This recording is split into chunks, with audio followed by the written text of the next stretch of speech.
Здравствуйте, дорогие друзья! Я рада вас приветствовать на моем канале. Сегодня в данном видео я делаю нежнейший, незабываемо вкусный, зимний, с такой нежной пряной ноткой торт «Золото Востока».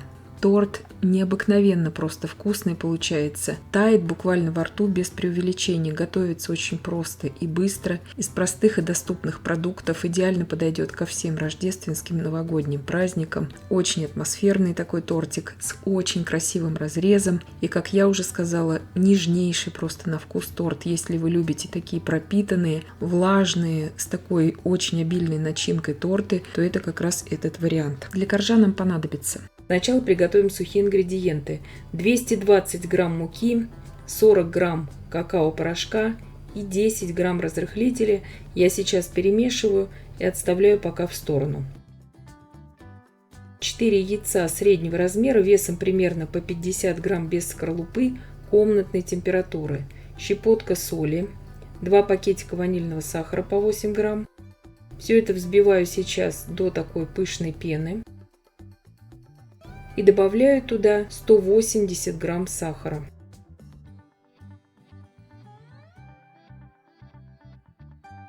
Яичную смесь я взбивала примерно 4 минуты.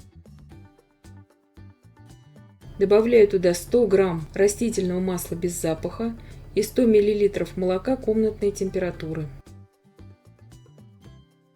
Все это просто перемешиваю до однородности.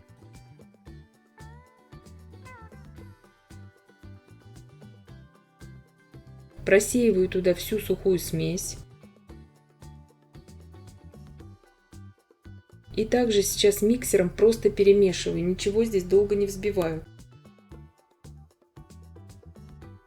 Тесто получается таким подвижным, это так и должно быть, это нормально.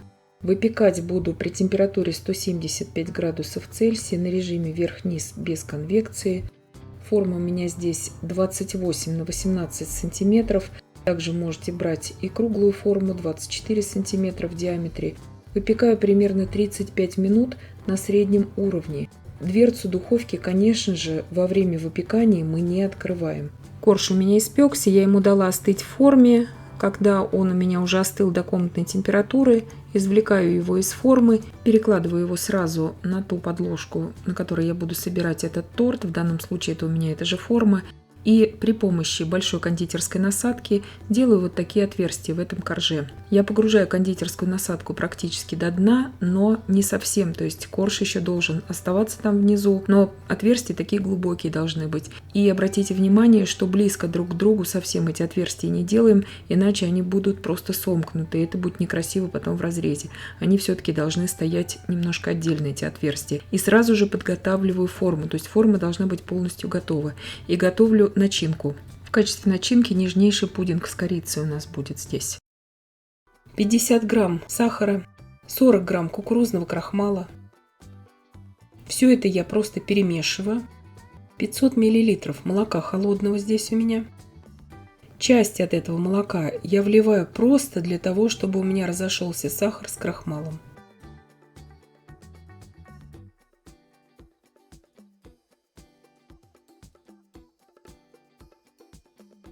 Вливаю обратно все это в молоко.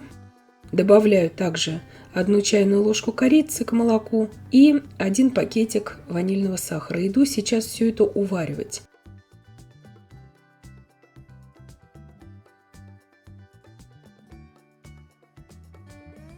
На умеренном огне в кастрюле с толстым дном при непрерывном помешивании довожу всю эту смесь до кипения.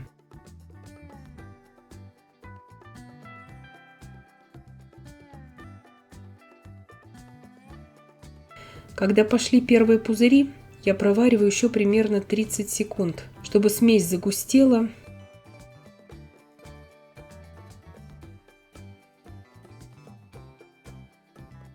Можно уже снимать с огня. Итак, как только сняли с огня, добавляем туда сейчас 50 грамм сливочного масла. Можно холодного добавлять, это даже хорошо, чтобы смесь слегка остыла. И сразу же очень еще горячую эту смесь разливаем по этим отверстиям. Как раз вот это количество пудинга у нас хватит на то, чтобы заполнить все эти отверстия. Здесь идеальное количество, уже подрасчитанное, проверенное временем. Сейчас я уберу все это остывать. Можно поставить на балкон, на террасу, сейчас зимнее время года, и потом сразу убираю в холодильник, накрываю это пищевой пленкой в контакт, чтобы последующий крем, когда мы будем наносить, уже к этому времени начинка у нас была полностью остывшей, иначе крем сливочный, он просто поплывет на теплой начинке. Но это остывает очень быстро на самом деле. Главное распределять эту начинку еще в очень горячем виде, иначе пудинг схватывается очень быстро, и вы потом уже ничего не сможете с ним сделать, и эти отверстия будут с такими как бы дырочками у вас наполнены воздуха, потому что пудинг, видите, он уже схватился как бы. Сразу хочу здесь сказать, что кроме корицы, если вы любите какие-то другие зимние специи, конечно же, можно их добавить, чтобы более такой насыщенный зимний вкус был, и приправу для имбирных пряников, и кардамон, и имбирь. Все, что вам нравится, можно добавлять в этот пудинг. Убираю сейчас охлаждаться. Здесь у меня 2 баночки мандаринов по 175 грамм мандаринов. В каждой баночке я сливаю эти 2 баночки на сито и даю им полностью обтечь. И готовлю быстрый сырный крем. 300 мл очень холодных сливок для взбивания жирностью не менее 30%, 60 грамм сахарной пудры, 16 грамм ванильного сахара и очень холодного также 300 грамм творожно-сливочного сыра. Можете брать просто сливочный сыр. Взбиваю все это до устойчивых пиков. Сливочно-сырные кремы взбиваются всегда очень быстро и просто. И чем жирнее вы возьмете сливки для взбивания, тем плотнее будет масса у вас. Итак, крем я сейчас визуально для себя делю примерно на 3 части. Насадка у меня здесь кондитерская 2D. Для удобства ничего не перекладываю, чтобы мне не пачкать лишние кондитерские мешки. Наполняю уже сразу этот мешок с этой насадкой, хотя здесь, в принципе, для начинки она не нужна. Но потом, чтобы не менять и не тратить кондитерские мешки, делаю это. На полностью остывшую уже пудинговую начинку я наношу одну часть крема. Здесь, конечно же, можете использовать те кондитерские насадки, которые есть у вас в наличии. И также вместо кондитерского мешка можно использовать пакет для заморозки продуктов. Разравниваю и выкладываю все мандарины сейчас полностью, которые у меня обтекли уже на сите. То есть жидкости в них лишней не должно быть. Сразу говорю, что если у вас нет таких консервированных мандаринов, можно сварить мандариновый компот. Делается это очень просто и быстро. В интернете огромное количество информации, как это сделать просто. Можно загуглить и посмотреть, как это делается. Сразу отвечаю на вопрос, можно ли чем-то это заменить. Если у вас совсем не получится как-то сделать эти мандарины, вы можете просто карамелизированными яблоками их заменить кислого сорта. Вы также можете здесь сварить апельсиновый или мандариновый курт. Все эти рецепты есть на моем канале. И можете заполнить эту прослоечку также при помощи апельсинового или мандаринового курда. Вторую часть крема нанесла, разравниваю. И сразу же сейчас, заметьте, это важно сделать, хоть вы в круглой форме будете это делать, хоть в прямоугольной, как у меня. Извлекаю сразу торт из формы, потому что потом повредится просто мои украшения. Это именно тот вариант украшений, который я здесь использую. Этот вариант очень быстрый, ничего здесь выравнивать не буду, никакими другими кремами, никаким ганашем. Это все можно делать, конечно же, ганашем покрыть шоколадным. Этот торт тоже будет очень вкусно. И делаю просто вот такие завитки. Как раз крема у меня полностью хватит на то, чтобы сделать вот такие завитки на такое количество сантиметров. 28 на 18 сантиметров, либо же 24 сантиметра в диаметре, если вы круглый будете делать этот тортик.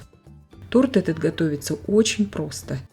Вот эту начинку, пудинговую я имею в виду, и корж, и начинку. Корж вообще можно за пару недель заранее приготовить и держать его в холодильнике, то есть в морозилке именно, завернув его плотно в пищевую пленку, чтобы он не вобрал в себя лишние запахи.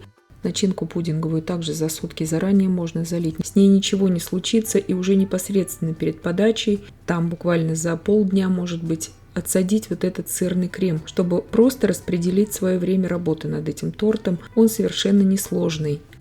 Сейчас посыпаю верх этих кремовых розеточек просто, опять же, корицей. Очень вкусный, необыкновенно нежный, зимний, неизбитый такой вкус у тортика получается.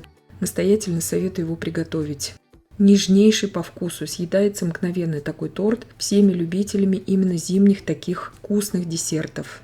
Разрез у него просто бомбический у этого торта, всегда вызывает особый такой восторг у гостей.